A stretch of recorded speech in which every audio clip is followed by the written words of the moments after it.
ನಾನು ಏನು ಮಾಡ್ತಾಯಿದ್ದೀನಿ ನನ್ನ ಲೈಫಲ್ಲಿ? ಅಲ್ಲ, ಏನಾದರೂ ಒಂದು ಕೆಲಸ ಮಾಡೋಕ್ಕೆ ಹೋದ್ರೂ ಅದ್ರಲ್ಲಿ ಕನ್ಸಿಸ್ಟೆಂಟ್ ಆಗಿರಲ್ಲ. 3 ದಿನದ ಮೇಲೆ ಆ ಕೆಲಸ ಮುಂದುವರ್ಸೋದೇ ಇಲ್ಲ. ಹಿಂಗಿದ್ರೆ ನಾನು ಯಾವಾಗ ಜೀವನದಲ್ಲಿ ಉದ್ಧಾರ ಆಗ್ತೀನಿ?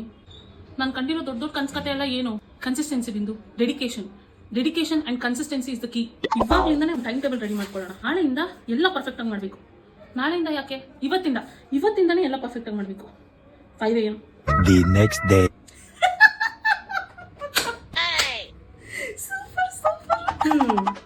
ನಿನ್ನೆ ತಾನೇ ಯಾರೋ ಏನೋ ಹೇಳ್ದಂಗಿತ್ತು, ಮೋಟಿವೇಶನ್, ಡೆಡಿಕೇಶನ್, ಕನ್ಸಿಸ್ಟೆನ್ಸಿ, ಲೊಟ್ಟೆ ಲೊಸ್ಕು ಮಣ್ಣು ಮಸಿ ಅಂತ. ಚೆನ್ನಾಗಿದೆ ಡೆಡಿಕೇಶನ್. ಇವತ್ತೇನ್ ದಿನ ಅಂತ ಗೊತ್ತಾ? ಇವತ್ತಿನ ದಿನ ಏನಂತ ಫಸ್ಟ್ ನೋಡು. ಇವತ್ತು ಬುಧವಾರದಿಂದ ಯಾರಾದ್ರೂ ಸ್ಟಾರ್ಟ್ ಮಾಡ್ತಾರಾ? ನಾವೇನಿದ್ರು ಸೋಮವಾರದಿಂದ ಸ್ಟಾರ್ಟ್ ಮಾಡೋರು. ಸೋಮವಾರ ಅನ್ಕೊಂಡು ಎಲ್ಲ ಸೋಮವಾರನೂ ನೀನ್ ಕಾಲ್ ಕಿಸ್ಕೊಂಡು 12 ಗಂಟೆವರೆಗೂ ಮಲಗಿರ್ತೀಯ.